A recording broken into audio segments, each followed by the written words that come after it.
GBA ಚುನಾವಣೆ ಬರ್ತಾ ಇದೆ. ಜೂನ್ 30ರೊಳಗೆ ಆಗಬೇಕು ಅಂತೇಳಿ ಕೋರ್ಟ್ ಆದೇಶ ಬಂದಿದೆ. ನನ್ನ ಒತ್ತಾಯ ಇದೆ, ಚುನಾವಣೆಗೂ ಮುಂಚೆ ಬೆಂಗಳೂರಿನ ಈ 5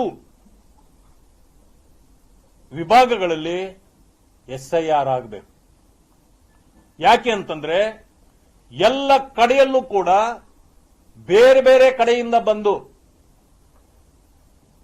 ವೋಟರ್ ಲಿಸ್ಟ್ ಮಾಡ್ಕೊಂಡಿದ್ದಾರೆ, ಆಧಾರ್ ಕಾರ್ಡ್ ಮಾಡಿಸ್ಕೊಂಡಿದ್ದಾರೆ, ರೇಷನ್ ಕಾರ್ಡ್ ಮಾಡಿಸ್ಕೊಂಡಿದ್ದಾರೆ.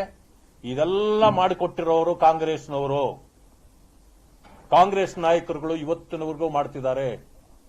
ಈಗ ಕೆಲವು ಭಾಗಗಳಲ್ಲಿ ನಾವು ಇಷ್ಟು ದಿವಸದಿಂದ ಹೇಳ್ತಾ ಇದ್ದೀರಿ, ಕೋಗಿಲು ಇಂದ ಹಿಡಿದು ತನಿಸಂದ್ರ, ಹೆಗ್ಡೆ ನಗರ, ಶಿವಾಜಿನಗರ, ಟ್ಯಾನೇರಿ ರೋಡು, ಜಯನಗರ, ಈ ಕಡೆ ಏನು ಜಗಜೀವನ್ ರಾಮ್ ನಗರ, ಚಾಮರಾಜಪೇಟೆ, ಎಲ್ಲಾ ಕಡೆಯಲ್ಲೂ ಹೊರದೇಶದವರು ಅಂದ್ರೆ ಬಂಗಾಳದವರು ಬಂದು ಎಲ್ಲಾ ಕಡೆಯಲ್ಲೂ ಸೇರಿಕೊಂಡಿದ್ದಾರೆ. ಹೆಚ್ಚು ಕಡಿಮೆ ಬೆಂಗಳೂರಿನಲ್ಲಿ 15ರಿಂದ 20 ಲಕ್ಷ ಮತದಾರರಾಗಿದ್ದಾರೆ. ಅವರು ಗುರುತು ಸಿಗ್ತಾ ಇಲ್ಲ. ಇವತ್ತು ನಿಮ್ಮ ಮುಂದೆ ಒಂದು ಇದನ್ನು ಬಿಡುಗಡೆ ಮಾಡಲಿಕ್ಕೆ ಬಯಸ್ತೇನೆ ನಾನು.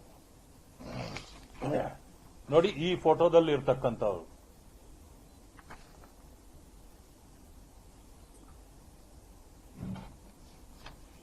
ಹಿಡ್ಕೊಳ್ಳಿ.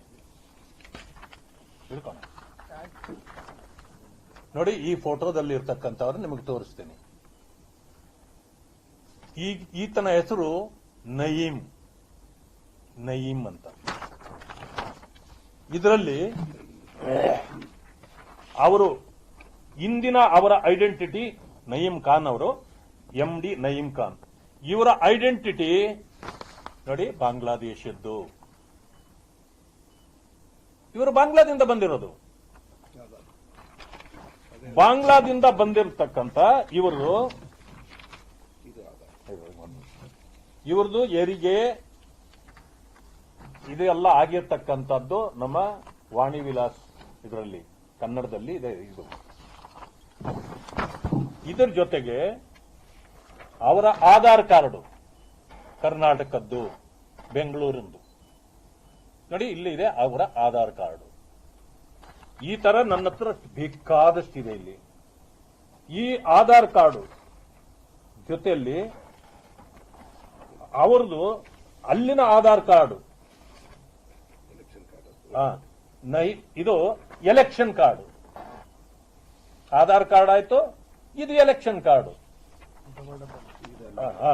ನೋಡಿ, ಅಲ್ಲಿನ ಐಡೆಂಟಿಟಿ ಕಾರ್ಡ್ ಅವರಿಬ್ಬರದು ಕೂಡ ಇದು ಡ್ರೈವಿಂಗ್ ಲೈಸೆನ್ಸ್ ಅವ್ರದ್ದು. ಆ ವ್ಯಕ್ತಿಯ ಡ್ರೈವಿಂಗ್ ಲೈಸೆನ್ಸ್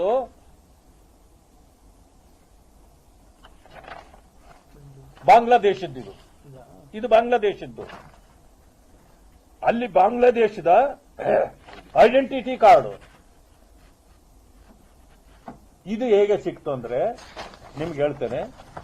ಈಗ ಮೊನ್ನೆ ನಮ್ಮ ಹುಡುಗರು ಕೆಲವರ ಕಡೆ ಇಲ್ಲ ಇರೋರ್ನ ಹೋಗಿ ಪರಿಶೀಲನೆ ಮಾಡಿದ್ದಾರೆ.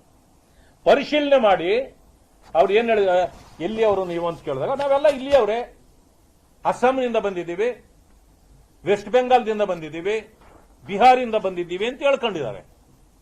ಆದ್ರೆ ಎಲ್ಲಿ ನಿಮ್ದು ಐಡೆಂಟಿಟಿ ಕಾರ್ಡ್ ಕೊಡಿದ್ರೆ ಕರ್ನಾಟಕದ ಕೊಟ್ಟರು.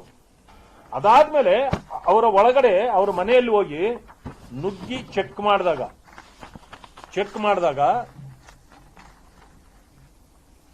ನೋಡಿ, ನ್ಯಾಷನಲ್ ಐಡಿ ಕಾರ್ಡ್ ಇದು ಬಾಂಗ್ಲಾದೇಶದ್ದು.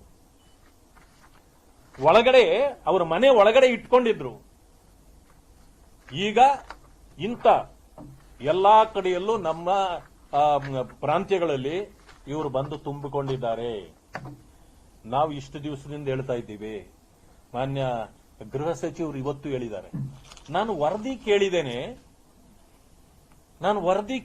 ಯಾರನ್ನು ಕೇಳೋದು ನೀವು? ವರದಿ ಬಿಜೆಪಿಯನ್ನು ಕೇಳಿದ್ರಾ? ಇಲ್ಲ ಜನತಾದಳದವ್ರನ್ನ ಕೇಳಿದ್ರ? ವರದಿ ನೀವು ವರದಿ ಕೇಳೋದಲ್ಲ, ನಿಮಗೆ ಬೆರಳ ತುದಿಯಲ್ಲಿರಬೇಕು. ಏನೇ ಕೇಳಿದ್ರೆ ಪಟ ಪಟ ಪಟ ಅಂತ ಹೇಳುವಂತದ್ದು. ಅಂದಮೇಲೆ ಯಾಕೆ ನಿಮಗೆ ಇಷ್ಟೊಂದು ಅನ್ಯಾಯ ಮಾಡ್ತಿದ್ದಾರೆ ಈ ಮಾನ್ಯ ಮುಖ್ಯಮಂತ್ರಿಗಳು? ನಿಮ್ಮನ್ನು ಕೆಲಸ ಮಾಡಲಿಕ್ಕೆ ಬಿಡ್ತಾ ಇಲ್ಲ ಪಾಪ.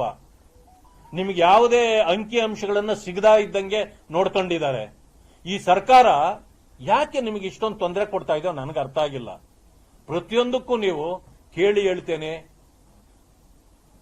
ನಾನು ತಿಳಿದು ಹೇಳ್ತೇನೆ, ನಾನು ಅಂಕಿ ಅಂಶಗಳು ತರಿಸ್ಕೊಳ್ತೇನೆ. ಯಾಕೆ ಮಾನ್ಯ ಗೃಹ ಸಚಿವರೇ ಈ ರೀತಿ ಮಾತಾಡ್ತೀರಿ ನೀವು? ಗೃಹ ಸಚಿವರಾದವರಿಗೆ ಸಂಪೂರ್ಣ ಮಾಹಿತಿ ಇರಬೇಕು.